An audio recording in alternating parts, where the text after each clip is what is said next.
110 of 111 former NFL players. So we bring it back out on camera here, and Cece, I turn to you. You played 16 years in the league. I would have to wonder and ask what your reaction was to this, considering how young Aaron Hernandez was. It's very frightening. I was shocked by the information. I was shocked by the recent study of the 110 former players, 111, 110 of them having some form or advanced stages of CTE. It's hard for me because ever since I can really remember, this is what I wanted to do. But now as a former player, I've never really had any other job besides sports. So I played football 16 years. You mentioned that. I've been in television 16 years talking about sports, talking about football. Nick and I were talking earlier. I've taught so many kids football. I coached a little league team, traveled playing football, coached a high school team. We got 11 kids playing in the NFL today. More than any high school in the nation. I'm talking about great players. Giovanni Bernard, Geno Atkins, Joey Bosa, Philip Dorsett, James White, Bobby Hart. I mean, great people. Like, I've talked to them about football. I've talked to their parents about football. Like, to me, I wonder, like, what's going to happen? Like, what's going to happen to my generation? I've had teammates who have killed themselves. Andre Waters, a teammate of mine in Philadelphia. I've had good friends of mine, Junior Seau, Dave Dorson, great men, guys that have done tremendous things in their community. All of a sudden, they became violent and took their own lives. So I worry.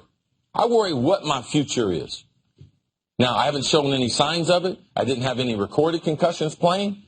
But I would say there is some type of fear of the unknown.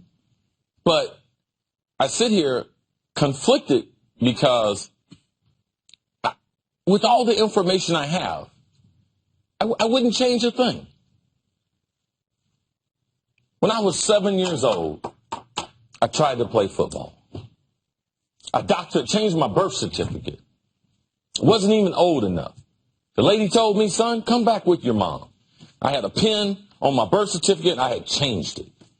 And I came back the next year so proud, signed up, paid my $25. And football gave me a sense of purpose. It gave me a sense of meaning. There's not a whole bunch of options in America for a black man. But sports, it gives you that opportunity. People don't discriminate. People don't care what your religion is. It's a matter of who is the best. So where would my life be without football? I don't know. And I'd hate to think about it. But what football has done for my family, I mean, what it's done for my mom. My mom had 7 kids before she was 25. Almost everyone in her life told her she was a loser. And she wasn't going to be successful. But my brother playing in the NBA and myself playing in the NFL, my mom went back to college, got her degree, went back and got her master's. My sisters, the things they have been able to do. Myself, I have been around the world, calculated 4 times with no college degree and no formal education. So for me, the CTE thing is real.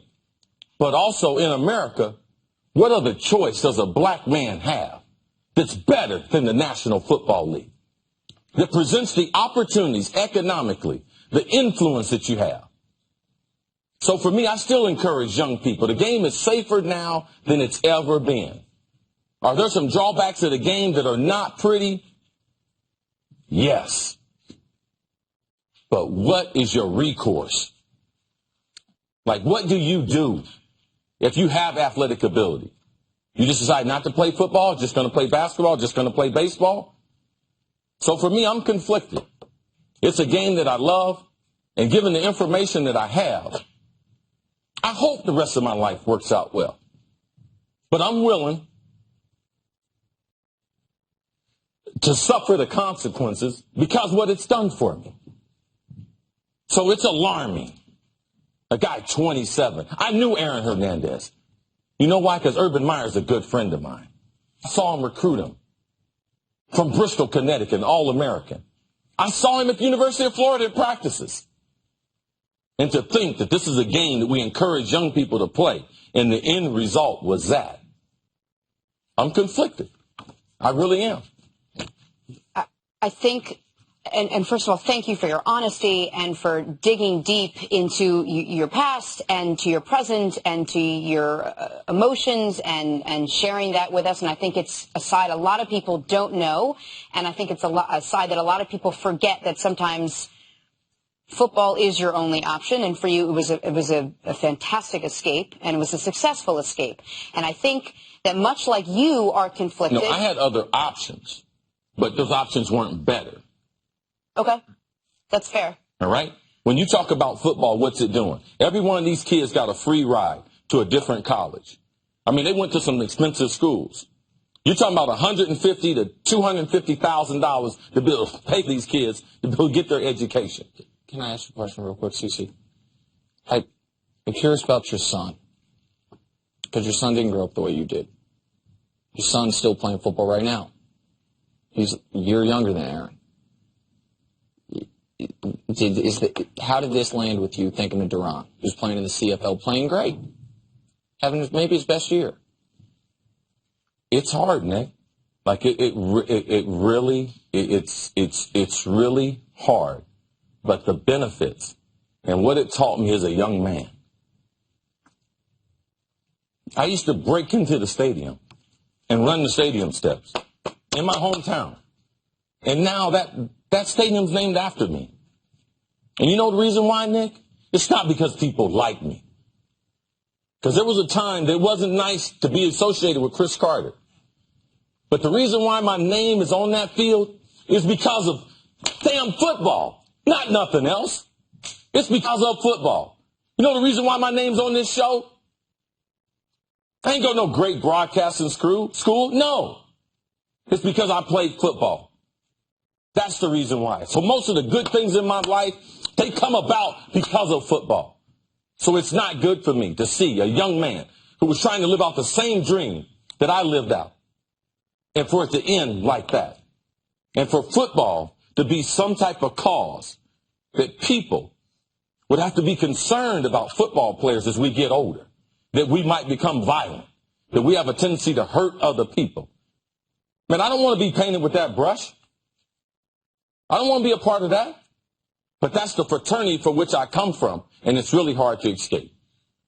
I think what you've done is given a lot of people insight on how hard it is for some athletes to reconcile the fact that the sport that gives so much has also taken away so much. Yeah, it's no different than the man who's going to mine coal. He's in West Virginia. You think he got a bunch of choices? You think he can open up this door, maybe open up the paper, and you know what, let me look in the classified ads. Let me see what's available for me in West Virginia. So when I was growing up in the projects, I looked at what was available for me. How could I be successful? So I utilized my athletic ability and took that to Ohio State. They cultivated that, and I was drafted into the National Football League. And I stand here conflicted, but I can tell you, it's been the greatest experience of my life. I wouldn't do it again. I wouldn't do it over any different than the way I did it, because what it taught me, and it grew me up. I started playing this game as a young boy. Played this game as a young man. But the experiences of this game and the life lessons it taught me, this is what turned me into the man I am. I didn't have no father in my life. I didn't have nobody mentoring me. Football taught me to be the man I am.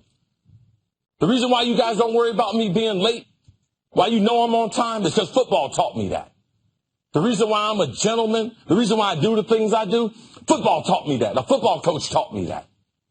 Most of my training in life comes from this game that I love.